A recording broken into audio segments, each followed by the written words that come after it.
Alright guys, we had another video mishap. No one filmed turning off at Miller Canyon for 4th of July weekend. We're trying to go to Lake Gregory. There's a fork in the road to go to Pilot Rock, or to go to the back way by the shooting range, the backside of Lake Arrowhead through Pilot Rock. But at Miller Canyon, you can go north, and that's where we're at now, 2N37. Then there's going to be another fork. 2N37 goes into the back way into Lake Arrowhead. A lot of people don't know about it. It's less traveled. There's another fork we're going to come to. We'll let you know where that road's at. It goes in the backside of Lake Gregory. You can come on Lake Gregory, go to a great Mexican restaurant called Tony's, and watch the fireworks over the lake and let the dogs swim in the water. So I hope everyone's enjoying their 4th of July.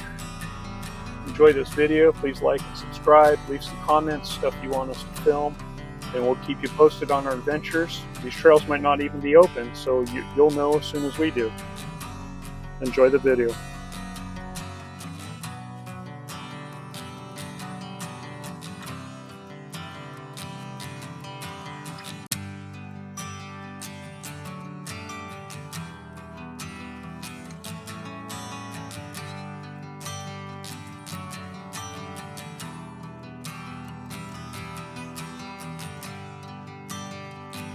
And 2N37 goes that way, but then 2N38 goes to Lake Gregory.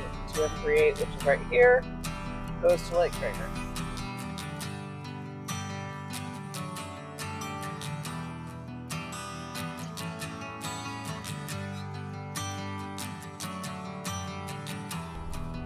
You usually don't put it in four-wheel drive. Well, we're going to have to in this trail because it's not maintained and nobody's been on it, so it's less traveled, which means it's slipperier than it normally would be if everybody was traveling all the time. But this thing's overgrown. We're not being maintained. We'll have to back down this, and that's why I want to be in full drive in case we have to back up.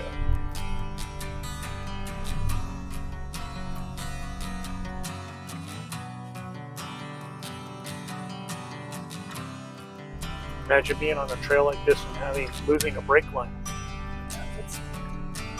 The person I was with was experienced enough to realize that they had to hop out while I was traveling and then find a place, because when you don't have any brakes, it's a whole different problem.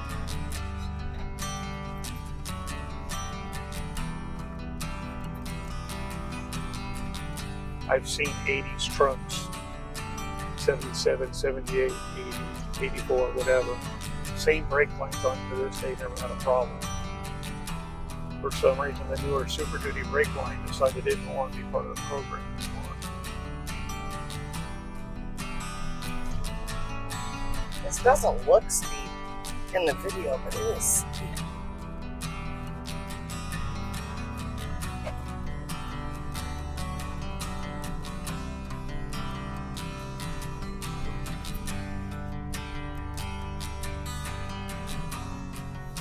I think this road's in worse condition than Burntmill Canyon. Yeah, it probably is. Holy guacamole, look at this.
Hey, Emmy.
We got Daddy going up to check the trail to make sure that there's not too many more obstacles like we just went through. Because the big thud y'all heard earlier, that was the tie rod getting bent. Well, everyone, the trail does have its obstacles.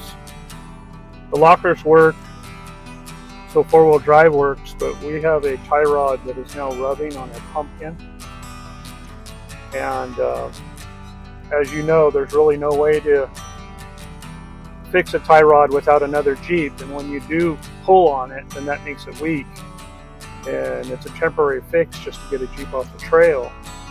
But now we got to investigate the trail to see if it's easier to go out the way we were going or go back through all the stuff where we bent the tie rod.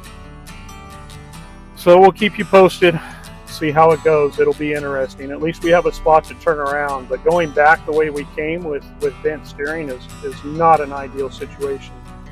So it will be interesting.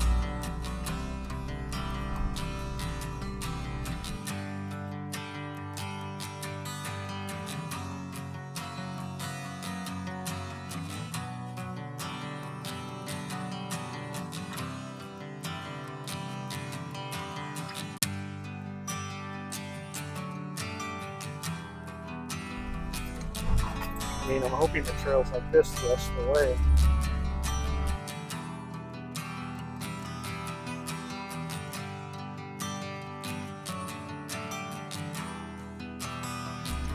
See, if we had 40s being a 60,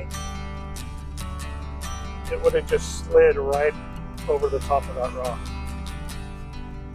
But because we have a baby Jeep with no goodies on it, pretty much killed our day before it even got started.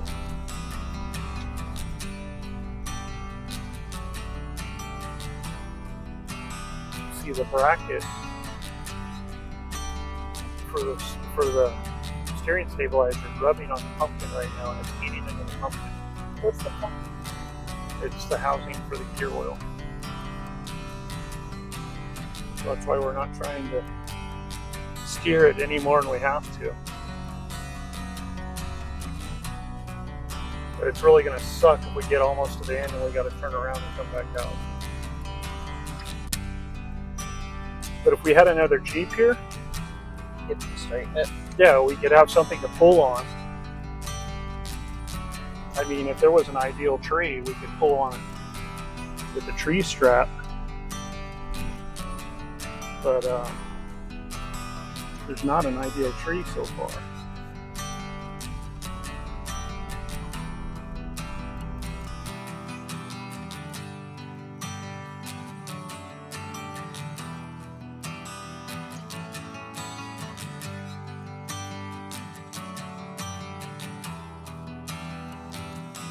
See that tie rod's an aftermarket tie rod, and it's made out of really hard steel, so it's not like you can just bend it. It's got to be with some force. Oh, wait till you see the playback.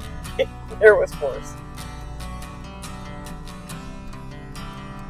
No, to bend it back, you would almost break the strap.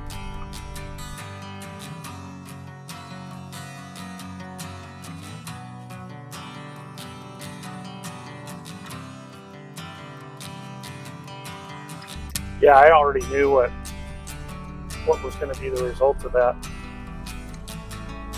Because of how hard we hit. See, like right now, I shouldn't have the 3-point turn, but I have to because everything's bent.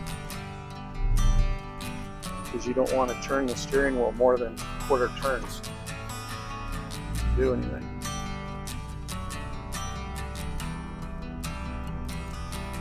Because you have to understand the math of how far that's traveling.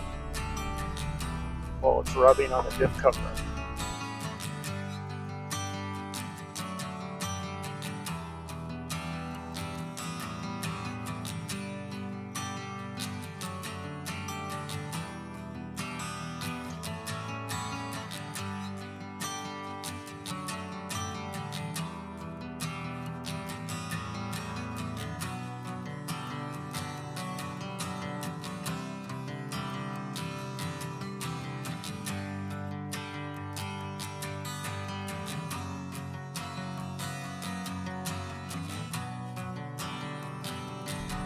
Well, looks like we have to go back because too many obstacles for the condition of the Jeep right now.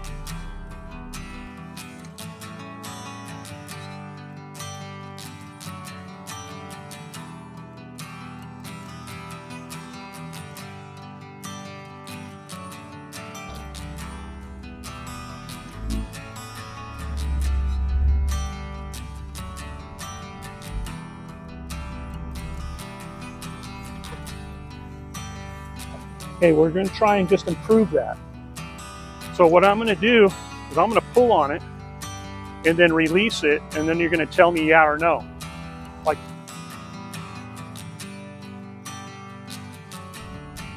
all right, you guys, we slammed a rock on the trail, bent the tie rod, thought we could work our way out over Lake Gregory, watch fireworks. We're going to try straightening the tie rod, but we definitely cannot continue on the trail. Trail's too washed out. A bunch of the ravines have logs, like fallen down trees inside of them. And with the steering bent by ourselves, it's not a good idea to continue on. You don't know what else is going to be on the trail. And then the more obstacles you chance your luck on getting over, and you end up having to come back like we're having to now, it's not a good idea by yourself. So we're going to attempt to straighten the tie rod a little bit just to keep it from rubbing on the pumpkin, and see if we can get our ass back down the trail. So stay tuned.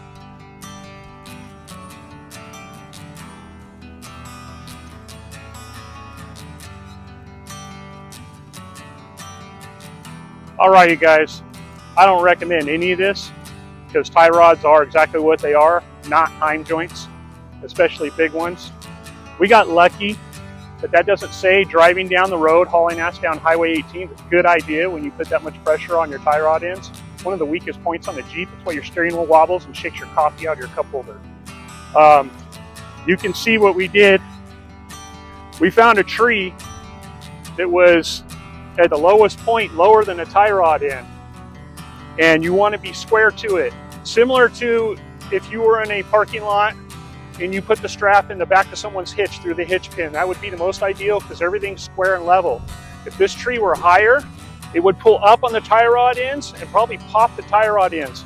If it's lower, it's going to bend the tie rod into a U the other direction. It's got to be square. You want to bend a piece of metal back the way it got bent, not any other deviation of that, because the metal does have memory in it.